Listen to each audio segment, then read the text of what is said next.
Once upon a time, in a small village, there lived a poor mother and her only son.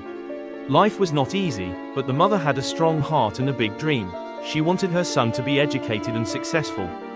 A poor mother stitched clothes day and night, not for herself, but to educate her only son. She thought one day, my son will be a great man. He became successful, married, and moved to the city.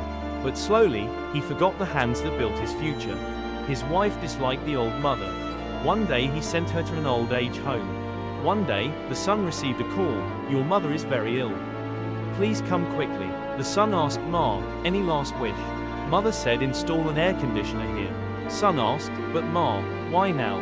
Mother replied, "Because I can handle the heat, but you might not when your children leave you here one day." She gave him everything. He gave her loneliness. Respect your parents before it's too late.